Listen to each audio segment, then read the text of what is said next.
everyone and welcome back to my channel. And if this is your first time here, then hi, my name is Lauren, and on my channel we mostly talk about anything luxury, but we also discuss lifestyle and beauty. So if you're interested in any of these topics, then please consider subscribing to my channel and we'll get started with the video.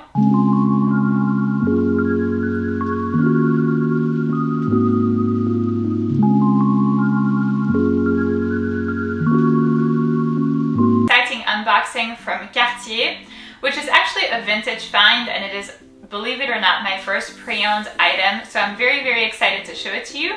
So if you're curious to see which one I picked, then please keep on watching. So let's dive into the unboxing part, which will be short and sweet, because since this is actually a pre-owned item, it didn't come with the bag, or it didn't come with, like, you know, the little cleaning kit or anything that it usually comes with aside from the box. So here's the box.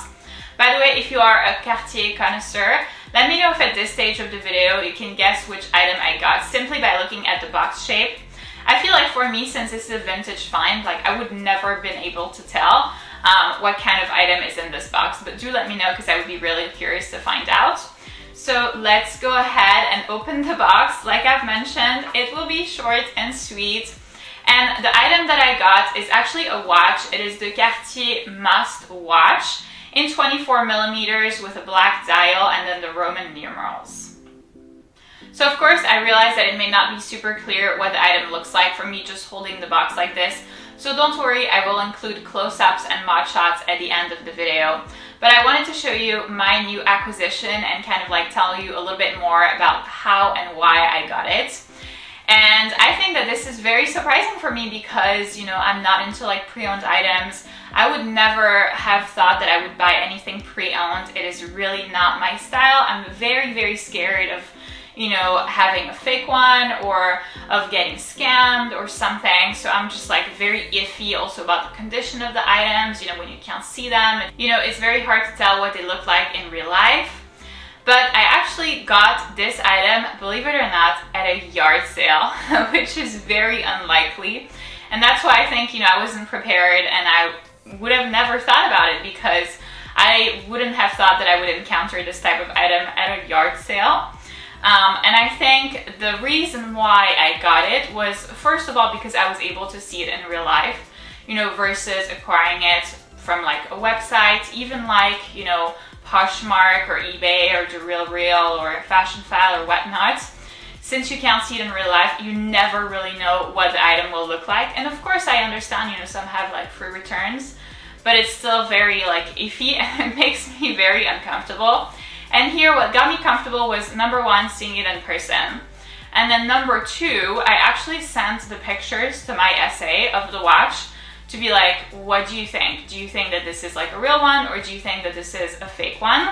So the watch is actually from like the 1980s, which is super old. So I really don't think that they were making fake ones then, but I mean, of course you never know, they might, you know, have made it last year and then make it look vintage just to make it look like it's a real one. So I sent him the pictures and he was like, yes, this is definitely a real one. So if the price is interesting, do get it. And so the price was very interesting. The price was only $400, which is ridiculously inexpensive. I don't think that these people really knew, you know, how much the watch was worth or that they had done any research about the brand or about, you know, the value of such jewelry. So that's kind of the reason why I got it, to be very honest with you. I don't think that I will be wearing this watch because it's not really my style. You know, I tend to prefer Rolexes. This is my everyday watch. I also have another Rolex, which is kind of my occasion watch. So I pretty much stick to these stainless steel bracelets that are very carefree. I don't have to worry about getting them wet or anything. The watch is waterproof. Here, it's not the case at all. So I think that I, you know, got this watch and that I will be reselling it for a lot more than $400. Because it's not my style. It is a beautiful watch, and I think that this would be very suitable, you know, for people who had a much more calm lifestyle than me, who were less worried about, you know, having it like touched by children all the time or from washing their hands 5,000 times a day. That's why for me, for my current lifestyle, a Rolex is ideal because I really don't have to worry about this. This watch obviously features a leather bracelet, and actually this particular one features not really a leather bracelet, but more like an alligator bracelet, but something very different, which is very fragile. So that's why I'm like, not so sure. And then the case size on this one is 24 millimeters, which is very, very small. So my everyday Rolex is 34 millimeters, and then the occasion one is 36. And personally, I really prefer these like bigger cases with larger dials because I'm pretty tall. If you've been subscribed to my channel for a while, you know by now I'm 5'11" or 180 centimeters, and it's not like I have a big wrist, but I feel like I'm kind of like a big person, so I need like a big watch. So this one, because it's 24 millimeters, I think it looks very, very, very small on my wrist. And that's why I'm like, not sure that that's a look for me. Also, this one features Roman numerals, which I like, but then I'm also a little bit, I don't know, let's say intimidated by. So that's also one of the reasons why I wouldn't consider necessarily keeping it. But if I resell the watch like this, then I can make some money that I can invest in like other pieces of jewelry or other bags or other things that would make me happier or that would suit my style a lot better. So that's why I got this item. Not really as a way to like complete my collection, but more as a way to make some money on the side. I think that the watch is overall in very good condition. I mean, obviously it is not new, it is a vintage find, but it's still in good condition, and I feel like I could resell it for like a pretty large premium or like a pretty large margin. By the way, do let me know in the comments down below if you have any idea of like a price that I could ask for. I'm clearly not in a hurry to sell, so my style when it comes to like selling my items is like I'll put the maximum price, the maximum asking price, and then kind of wait for like a couple months because it's not like I need the money immediately. So I'd rather like that the item takes a long time to sell but sells for the maximum profit. So I've been kind of like looking at a few like other watches that are similar and kind of like gauging around, like I saw one for like 1700, for like 18 or 1900. So yeah, I'm still kind of like debating, because this is like an alligator bracelet. I do think that it will resell for a little bit more than if it were like a regular leather bracelet. So I'm still thinking, but do let me know in the comments down below because I'd be really, really eager to find out what you think. And then the last thing that I will say is really another reason why sadly this wouldn't work for me is because this is actually gold plated.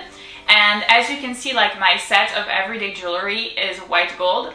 So I feel like I would have to literally change my whole thing in order to wear this watch, and that's where it's like I don't think that it is worth it for me. But I feel like this watch is very beautiful, and for somebody maybe a little bit older, I think for like if you're 50, 45, 50, like, and then somewhere up from there, I think it would look amazing, especially if you don't have such an active lifestyle as I do. If you're not working out that much, if you don't have children touching you every 2 seconds, then I think that this would be kind of a nice watch, especially for somebody that collects watches. So that will be, kind of my target audience, I guess, when I'm selling the watch. But I'm very, very happy that I got it because it's really nice to look at. I had never seen like a vintage watch like this before, and it's very, very different from the pieces that I have. And obviously it will be even nicer when I will be able to make some money off of it. So I'm very excited that I was able to get it, and I'm also excited for my first pre-owned purchase, even though I'm actually not keeping it. I feel like I still kind of like got over my fear somehow, or like in part of buying pre-owned items. I feel like I can more or less do it if I see the item first, and if I ask like the SA what he or she thinks about the authenticity of this piece, then I think that I might be able to do it a little bit more often, especially now that like Chanel prices have gone up so much. I might no longer be able to afford these bags. So I think this would be kind of an interesting route to take, and I'm really happy that this has been my first pre-owned purchase.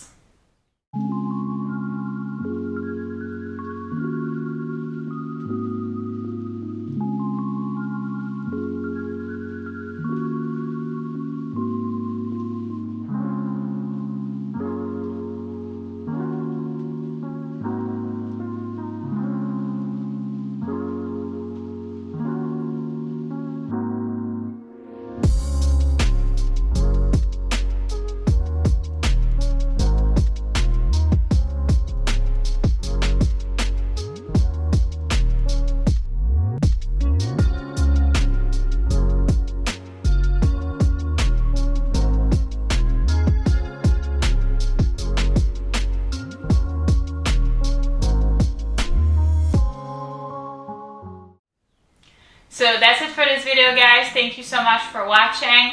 I hope that this video was interesting for you and was also, beneficial in case, like me, you were very, very scared of getting a pre-owned item. I hope that this will kind of make you feel a little bit more at ease with the process. So if you did enjoy this video, please give it a big thumbs up, subscribe, and I'll see you in my next one.